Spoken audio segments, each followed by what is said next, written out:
आज मैं आपके साथ डिस्कस करूंगी क्लास 10 NCERT बुक से चैप्टर नंबर 8 की एक्टिविटी 8.1 और 8.2। तो ये एक्टिविटीज़ जो हैं वो अंडर द टॉपिक है mode of reproduction use by single organism. Single organisms कैसे कैसे मोड को ऑफ रिप्रोडक्शन यूज़ करते हैं, इस टॉपिक के अंदर ये दो एक्टिविटी सबसे पहले आपको दी गई हैं। तो चलिए शुरू करते हैं। सबसे पहले एक्टिविटी 8.1, इसमें क्या कहा गया है और हम इससे क्या इंटरप्रिटेशन कर सकते हैं। एक्टिविटी 8.1 में कहा गया है कि dissolve about 10 gram of sugar in 100 ml of water. 10 gram sugar को 100 ml ऑफ वाटर में आप डिज़ोल्व कर लीजिए। Take 20 ml of this solution in a test tube and add a pinch of yeast granules to it.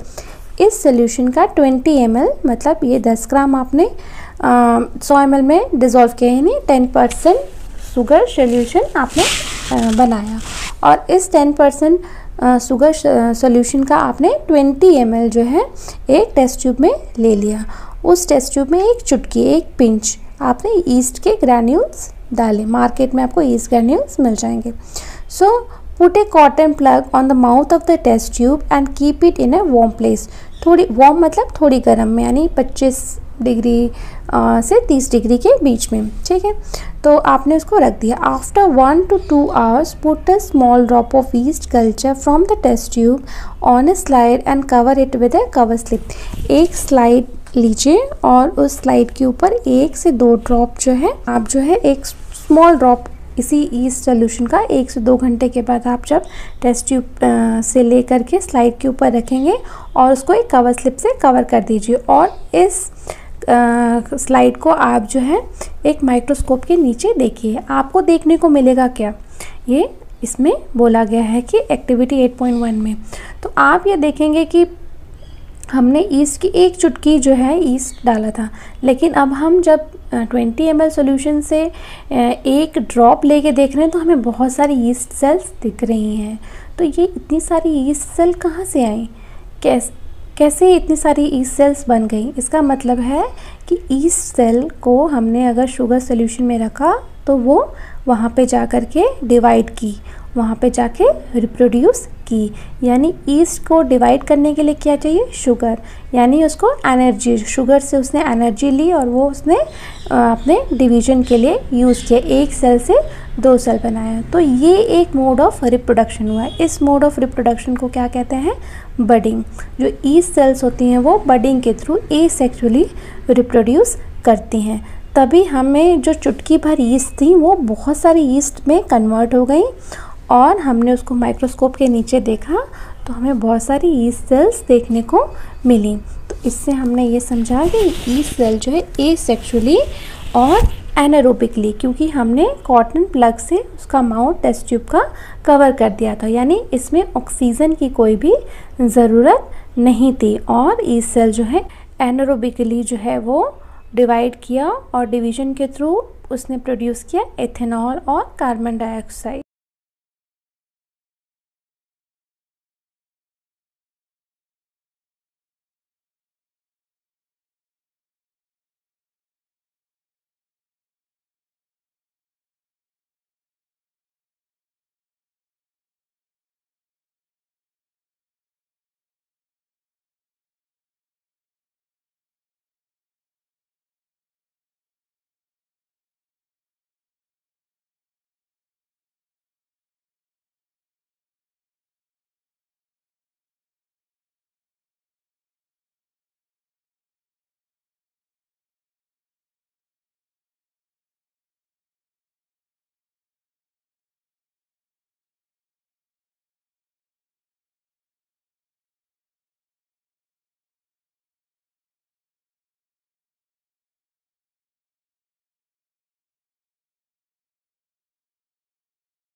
Okay, और divide किया। अब हम देखेंगे एक्टिविटी 8.2। 8.2 एक्टिविटी में कहा गया है wet a slice of bread and keep it in a cool moist and dark place. तो एक ब्रेड की स्लाइस ले लीजिए, ब्रेड का टुकड़ा ले लीजिए, उसको थोड़ा सा गीला कर लीजिए, वेट कर लीजिए, और उसको एक थोड़े बहुत गर्म नहीं, बहुत हल्के गर्म, यानी 20 डिग्री पे रख सकते हो, कूल थोड़ी गीली, मतलब जहाँ पे काफ़ी मॉइस्चर हो, और एक अंधेरी जगह पे आप रख दीजिए। Observe the surface of the slice with a magnifying glass. एक मैग्नीफाइंग ग्लास से आप जो ब्रेड की स्लाइस है उसको देखिए। Record your observation for a week. एक हफ्ते तक अपनी ऑब्जर्वेशन आप देखते रहिए। आप ये देखेंगे कि ब्रेड की स्लाइस पहले दिन तो नॉर्मल रही, लेकिन दूसरे दिन पे उसके ऊपर हल्की हल्की ग्रीनिश कुछ ग्रोथ आने लग गई, फिर तीसरे दिन वो ग्रोथ और बढ़ गई ग्रीनिश, ठीक है, फिर चौथे दिन और, फिर पाँचवें दिन और वो ब्लैक की तरफ कन्वर्ट होने लगी। तो ये जो ग्रोथ होती है इसको क्या कहते हैं हम? इसको कहते हैं मोल्ड। ये एक तरीके का, ये भी एक फंगस है जो कि गीली जगह पे ग्रोथ होता है। तो और ये भी एक तरीके का रिप्रोडक्शन है, जो कि मोल्ड जो है हर जगह पाया जाता है। ब्रेड के अंदर पहले से था या एनवायरनमेंट में था पहले से, और ब्रेड पे एक ऑप्टिमम और आइडियल कंडीशन पाया तो उसने वहाँ पे वो ग्रो कर गया।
मोल्ड है, जब उसने ब्रेड की स्लाइस पे ग्रो किया तो अपनी नंबर ऑफ सेल्स को डिवाइड किया। आगे क्या लिखा है? Compare and contrast the ways in which yeast grow in the first case and how mould grows in the second case. जो पहले एक्टिविटी 8.1 में है उसमें हमने देखा कि जो यीस्ट है वो बहुत फास्ट ग्रो की, 1 से 2 घंटे में ही उसकी सेल्स काफ़ी डिवाइड कर गई, बल्कि जबकि मोल्ड है उसको ग्रो करने में 1 हफ्ता लगा। यानी जो मोल्ड है वो ज़्यादा टाइम लिया और ईस्ट जो है वो कम टाइम में डिवाइड कर गया। इसका रीज़न ये है कि मोल्ड जो है वो सेक्सुअली रिप्रोडक्शन और एसेक्सुअली दोनों तरीके से कर सकता है ग्रो, मतलब सेक्सुअल रिप्रोडक्शन भी कर सकता है, एसेक्सुअल रिप्रोडक्शन भी कर सकता है। तो बेसिकली मोल्ड जो है सेक्सुअली रिप्रोडक्शन किया इसलिए उसमें ज़्यादा टाइम लगा, और ईस्ट जो है वो एसेक्सुअल रिप्रोडक्शन बडिंग के थ्रू किया इसलिए उसमें बहुत ही कम टाइम लगा। सो ये हमने कंपेयर किया कि कैसे दोनों ग्रो किए, और हमने ये भी देखा कि ईस्ट जो है वो वाइट कलर की ही ग्रो की, ठीक है, और मोल्ड जो है हमने देखा कि वो ब्लैकिश और भी बहुत सारे कलर्स की मोल्ड हो सकती हैं। तो हमने ये देखा कि मोल्ड का जो है बेसिकली वो ब्लैक कलर में है। और डिफरेंसेस हम क्या देख सकते हैं कि ईस्ट के लिए हमने ये देखा कि हमें कोई भी ऑक्सीजन की रिक्वायरमेंट नहीं रही, हमने उसको प्लग करके रखा, टेस्ट ट्यूब के ऊपर हमने प्लग लगा दिया, तो यानी वो एयर के कांटेक्ट में नहीं रहा, उसको ऑक्सीजन की ज़रूरत नहीं थी, बल्कि जबकि हमने मोल्ड को जो रखा ब्रेड की स्लाइस उसको हमने ऑक्सीजन के प्रेजेंस में रखा। इस तरीके से हमने देखा कि 2 माइक्रो ऑर्गेनिज्म जो कि दोनों ही फंगस हैं और लेकिन ये डिफरेंट मोड ऑफ रिप्रोडक्शन को अडॉप्ट करती हैं और ये ग्रो करती हैं डिफरेंट कंडीशंस में। तो मोड ऑफ रिप्रोडक्शन बहुत सारे हो सकते हैं और हर ऑर्गेनिज्म अपनी बॉडी साइज और अपने एनवायरनमेंट और अपनी कुछ एडेप्टेशंस के हिसाब से रिप्रोडक्शन करता है। तो इधर जो ब्लैक साइड में आप देख रहे हैं ये है मोल्ड, एंड ये इधर जो वाइट साइड में है दिस इज यीस्ट। सो ये एक पिक्चोरियल डिस्क्रिप्शन है। एक्टिविटी 8.3 में कहा गया है कि observe a permanent slide of amoeba under a microscope. Amoeba की एक परमानेंट स्लाइड जिसमें कि किसी एक अमीबा को परमानेंट स्लाइड में फिक्स करके रखा गया है, उस तरह की स्लाइड को आप माइक्रोस्कोप में ऑब्जर्व करिए। तो परमानेंट स्लाइड में अमीबा का एक सिंपल सा स्ट्रक्चर दिखेगा, कुछ इसी तरीके का स्ट्रक्चर जो है दिखेगा अमीबा का परमानेंट स्लाइड में भी। फिर इसमें क्या कहा गया है कि similarly observe another permanent slide of amoeba showing binary fission. जैसा कि हमने अभी बाइनरी फिजन देखा अमीबा में, इसी तरीके का फिजन होते हुए आपको परमानेंट स्लाइड में भी दिखेगा कि कैसे फिजन हो रहा है अमीबा में। So now compare the observation of both the slides. हमने बोथ स्लाइड्स का ऑब्जर्वेशन देखा कि हम ये देखेंगे कि हमें ये ऑब्जर्वेशन मिलेगी कि अमीबा का कोई फिक्स जो है एंगल नहीं है बाइनरी फ्यूजन करने का, वो कहीं से भी ब्रेक होकर के टूट जा रहा है और दो इंडिविजुअल सेल्स में कन्वर्ट हो जा रहा है। तो इसलिए हमें सबसे पहले इसमें क्या याद रखने की ज़रूरत है, अमीबा में सबसे पहले कैरियो काइनेसिस होती है, मतलब कि पहले न्यूक्लियस डिवाइड करता है, फिर जो है सेल हमारी दो हिस्सों में डिवाइड हो जाती है।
ऐसे ही हम देखेंगे एक्टिविटी 8.4 में, जिसमें कि फ्रेगमेंटेशन को डिस्कस किया गया है। इसमें कहा गया है कि collect water from a lake और pond that appears dark green and collect filamentous structure. अगर हम किसी बिल्कुल काई लगी हुई लेक या पॉन्ड से कुछ ग्रीन कलर जिसमें कि काई जमी हो उस तरह के फिलामेंटस स्ट्रक्चर्स को इकट्ठा कर लेते हैं इस तरह के पानी को, तो उसमें से एक फिलामेंट, पतली फिलामेंट को अगर हम स्लाइड में रखें और उसको माइक्रोस्कोप के नीचे देखें कि हम एक ग्लिसरीन डालेंगे ताकि हम उसको 100 टाइम्स उसको हम बड़ा करके देख सकते हैं ग्लिसरीन के थ्रू। ठीक है, so put a drop of glycerine on these filaments and cover it with a cover slip. Cover slip से कवर करके, पतली सी कवर स्लिप होती है कांच की, उसको हम कवर कर देते हैं। फिर अगर हम माइक्रोस्कोप के नीचे उसको देखें तो हमें क्या दिखेगा, you can identify different tissues in the spirogyra. Spirogyra की ये फिलामेंट्स होती हैं, इसमें डिफरेंट टिश्यूज़ हम देख सकते हैं, यानी ये मल्टी सेलुलर ऑर्गेनिज्म है। तो इसके अंदर कैसे ये रिप्रोडक्शन करते हैं, फ्रेगमेंटेशन के थ्रू। अब